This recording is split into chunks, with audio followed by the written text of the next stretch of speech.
Hi everyone, welcome to a special kind of video, and like all my videos, they have some sort of special trickled in them. Anyway, I am at my camp right now. As you can see, I am not in familiar surroundings. We are here for Memorial Day weekend like we always are. There's no family up here this time, so it's just me.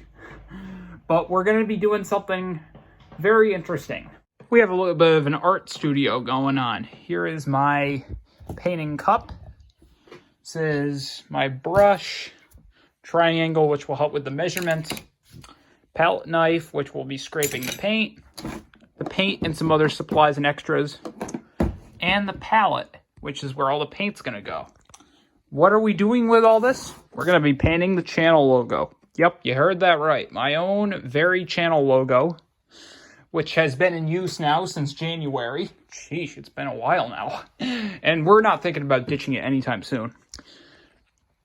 We are really going to go forward with this. We're going to make a painting of my channel logo, and the goal is to hang it up on the wall behind my desk at home.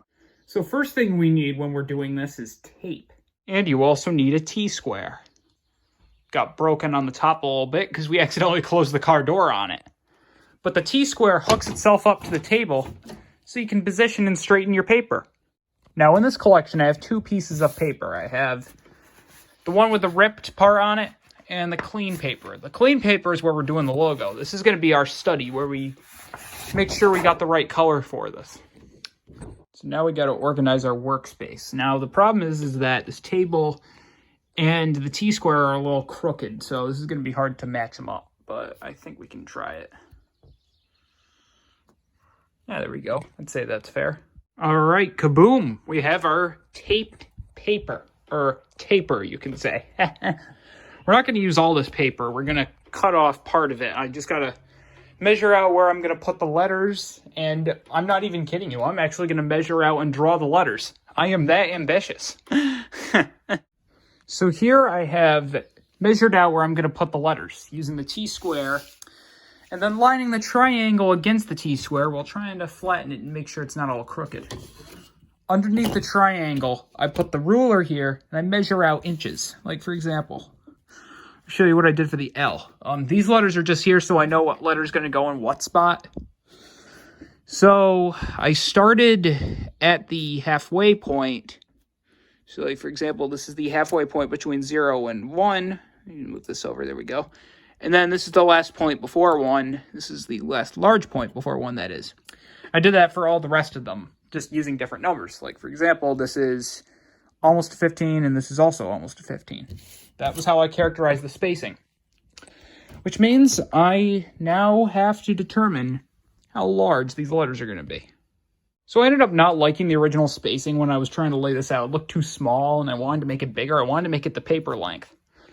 So this is going to be the box where the 01 goes in. If I can fit the letters, I might have to move that line there. And I'm going to have to fit the letters and measure them out somehow. But trying to make like an even spacing, and it's not really working out that well. So I'm going to have to figure out what can stick. So next order of business is I got the 01 down, and I managed to find an acceptable way to do it. Like you can see here, this is my starting point, almost at 39, and I moved it down to almost at 32. I had to make the spot for the 1 smaller, though, just because that's how it sizes up in my logo. So now, after some careful measuring, I managed to get the letters in to where I want them to be. I spaced them out 6 millimeters apart, I believe. Actually, yeah, 6 millimeters apart. That's what it says on my ruler. So this is the LEGOGUY01. The actually fun fact, in my channel logo, the Lego guy and the 01 are in different fonts. Mukta Mahi, I think that's how you pronounce it, is the Lego guy, and the 01, I believe, is Futura Bold, which I don't use as my trademark fonts, but they're still really cool fonts, though. Now comes everyone's favorite part, tracing time. This is where we have to trace out how the letters are going to look, and it's going to be a real jerk just trying to tape these, because I don't want to have the paint bleed onto the letters, and unfortunately the tape I do have is very fat. I thought I brought some very thin duct tape up with me, and I guess I didn't. Okay, stare at this one if you please. We have our L. This is already looking good so far. Then again, L's are very easy to trace, and, well, this may not be exactly as straight as one might think, because this is actually a little crooked. It still is a work of art nonetheless. It's better than just drawing this by hand. So progress continues. This is now day 2 that I've been working on this. We have the L and the E officially traced out and measured. Using this ruler, I was able to measure inches and to determine the width and height of each letter. I also added in the line on the bottom, and it actually quite fit well. That way it gives a little bit of space between each of the letters. I've been trying to write out the lines and stuff, but the problem is that this table is not even up with the T-square, so it ends up making the lines look a bit crooked. As progress continues, we have the 1, the Y, and these 2. And this was my best attempt at doing the Y. It's all going to be painted white eventually. I'm trying to decide if I should paint the inside first. I haven't even gotten to mixing the colors yet, so I don't know. Alright, now it is day 3. We're actually going to get some painting done. I tried doing the O, but I really do not like how it looks. So I'm thinking I'm going to try to put my tracing aside for a while and work more on painting, because this is an easy thing to do. I can just paint this. Always got to make sure you fill this up with water. So I decided to use a little bit of what is called yellow ochre and some cadmium yellow for this project, as well as maybe a splash of white and this red that I've been wanting to use for quite some time.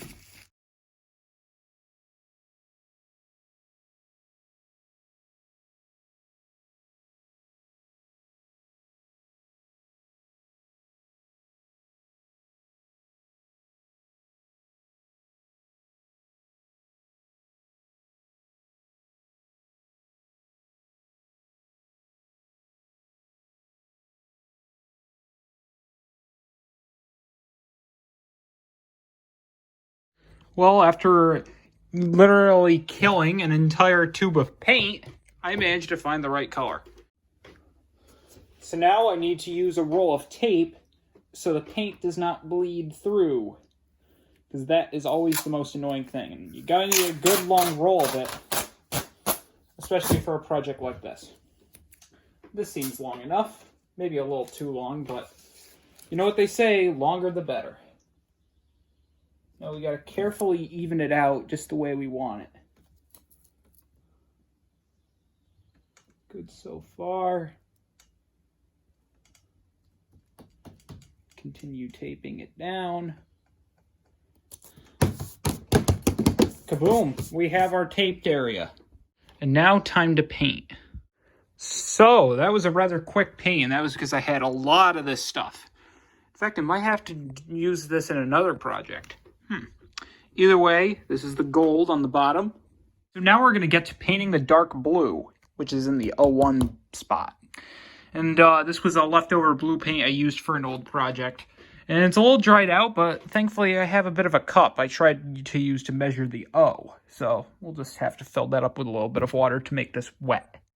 So the blue I mixed here looks good. It's just that it doesn't really match that of my channel logo. It's a bit more duller in my channel logo, and I'm going to try to make it a bit more dull. Here it's a lot more saturated, so I'm going to add some of this stuff, and I'm going to add a little bit of white. But not too much, because that would just make it brighter.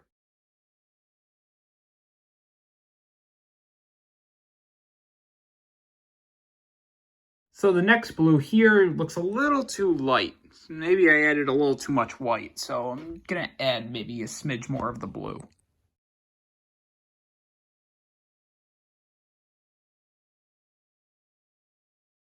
Alright, so I do think that this is a better, darker blue. I added a bit more of the phthalo blue, as it is called. It's basically like a dark blue with a shade of green.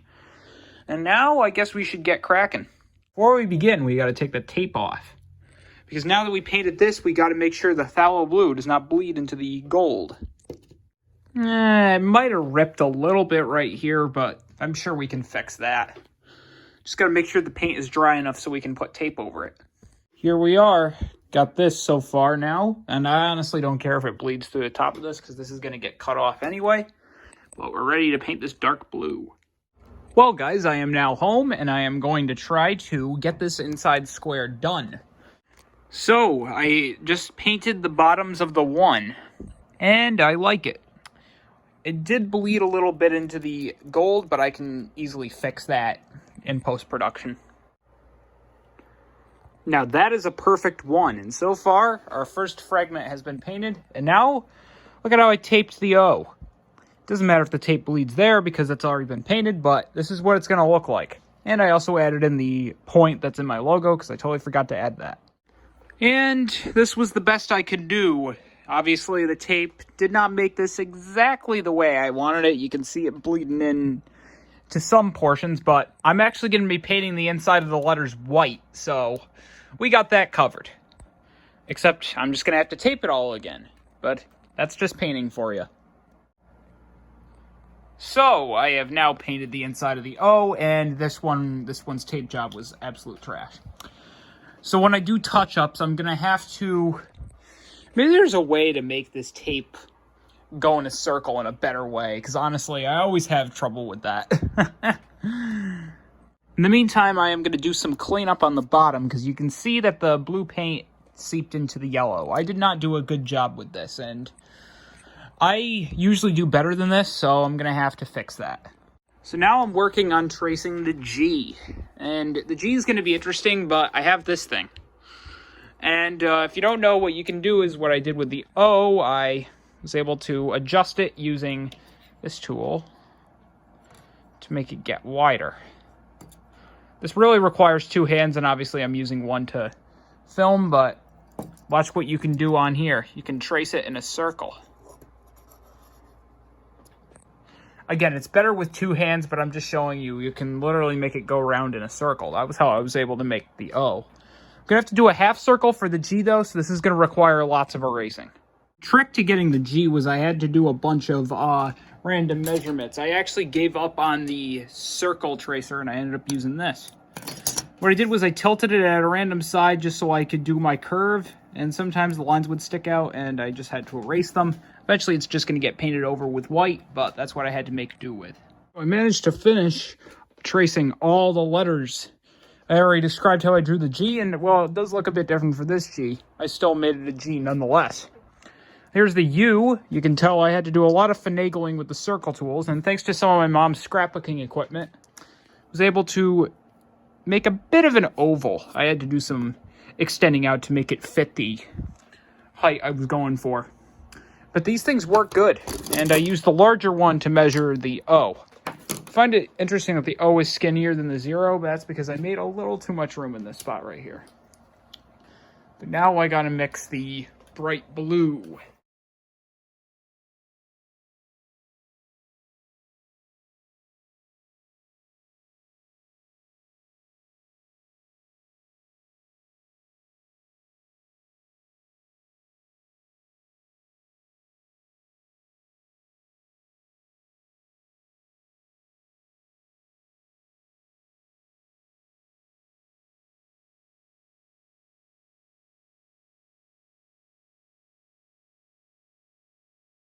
Took me a while, but I managed to actually get a pretty good, sizable light blue for the boxes.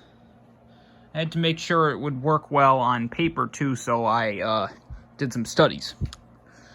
And looking at how it looks on my palette, I'd say this is definitely a distinguishable one from the dark blue, which I gotta use to fix the O, because I really botched that one up. And this one's gonna be a nightmare.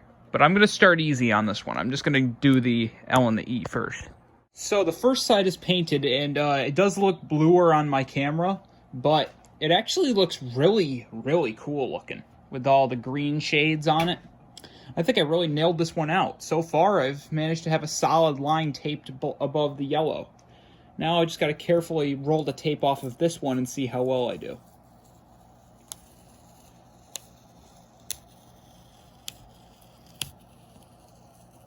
Oh yeah, look at that. Now, the trick is you got to neatly put the tape down and you got to press down on it firm with your fingers. That way the paint does not seep through. So the next thing I painted was the edges of the L, that little open space by the L. This is the stem of the L and this is the bottom part of the L.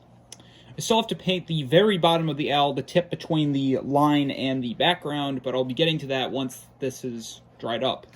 Thankfully, I've been using a blow dryer to help speed up the paint dry. And now, again, to gently take the tape off. You got to gently take it off so it does not rip your paper, and then you got to do it all over again. All right, goody. We got the first part out. This process is pretty straightforward. This is how you have to do it for all of them. So I might just skip ahead to once I have everything taped down. Well, what I've been really doing today is just taping down. You can see all this tape here on the paper and painting around the letters. The L and the E are done. The L looks completely solid. The E's just got to have the globs that are sticking out of the lines, the blue globs that is, filled in when I paint it white. The Y looks maybe a little bit uneven, but I still think I like it. And I also filled in the gap between the G and the U, and now I'm doing it between the G and the O. The round letters are going to be the most tricky. As of now, you can see I have painted the U, and it does look a little clunky, but I'll have to fix that once I fill in the letters, like I said. Been trying to get all the angular spots, and I even created my own little circular tape measure. This goes in one loop, this goes in another loop. Just letting it dry for the night, and I'm going to finish all the circles. Hopefully try to finish them all by tomorrow. So, as I have moseyed onward, you can see I've gotten the G done. O still needs some work. This O I'm working on a little bit, just filling it in. This G's got to be finished. Been doing some small touch-ups here and there. Next I got to make a white, and I got to empty this thing because it's starting to get very thick. The trick I've been using is I've been bending this tape accordingly to the letter's length, and I've been doing it on both ends. It's been working for the G, but for the O, you got to be really careful just because it has to bend a specific way. And this also works on some corners too, like when I was painting the outsides of the letters. And look at that, my channel logo is finished, sort of. I definitely got to work on that. Oh, when I paint it white, I am going to make the lines thicker. But other than that, I'd say everything looks good. Actually, maybe I'll make the one a little thicker too. Time to squirt in some white paint.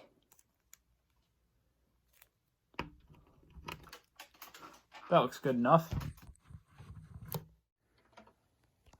So now I've painted some portions of the logo white, the stem of the L and part of the 1. And I made it a little fatter just to go with the O, but let's gently take the tape off this first. I think I might have to put my camera down for this.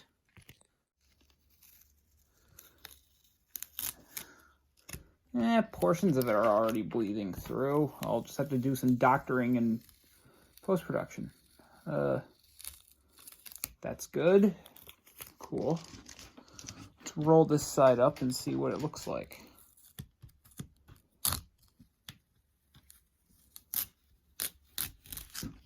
Not too shabby.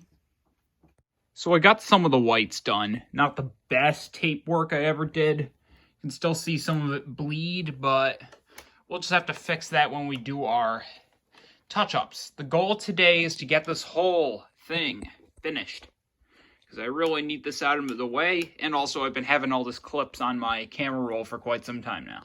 Alright guys, all the letters are painted white, but you can see it looks like a mess. That's because I literally used the same tape roll and the white paint started to bleed on everything, and now I gotta do some cleanup before I can hang it up. Looks better than it did though, and the O got a bit fatter. It's not as big as this one, but I don't care. So as you can see here, I started smoothing out the edges. The E and the L both look a lot smoother than they did before. Now I'm working on the G, and I did some portions of the G, like the ends of the E towards the G I worked on, and between the G and the O, but now I'm trying to do the bottom of this G here because, I don't know, it just looks a lot fatter than the other G. So we're going to smoothen it out, make the tape smooth so we can do this. I apologize for the shaky camera, but I'm literally holding this with my left hand. And I gotta look over and make sure I'm doing this the right way. Otherwise, I screwed up if it bleeds through. So I was able to smooth out some of the G's and make them look a bit more human. I just gotta work on the second G a little bit. The O definitely got a lot of work on. I just eyeballed some of this and did not even need tape. Because after all, this is just an O. But I might make this side a little skinnier. This side definitely still needs work. We still gotta work on the U. And we gotta finish the bottom and make it look, you know, we just gotta make sure we don't have other paint climbing onto both sides. Well, guys, after much work, I'd say it's ready to go up. Did some doctoring on both ends, managed to clean up some stuff around the O and on the line on the bottom. The O one might look a little clunky, but I still like the rest of it. I think it looks really good. So we are going to let this sit for a while, and then we are going to hang this up. It is cut out and ready to go. Using some command, which is an alternative to tax, we can hang the logo up right here. All right, guys, welcome to the new addition to the Lego Gaia 1 studio. This is what you're going to see behind my face at the beginning of every video. Took a week to be made, but I'd say it was worth the week. All right, keep watching.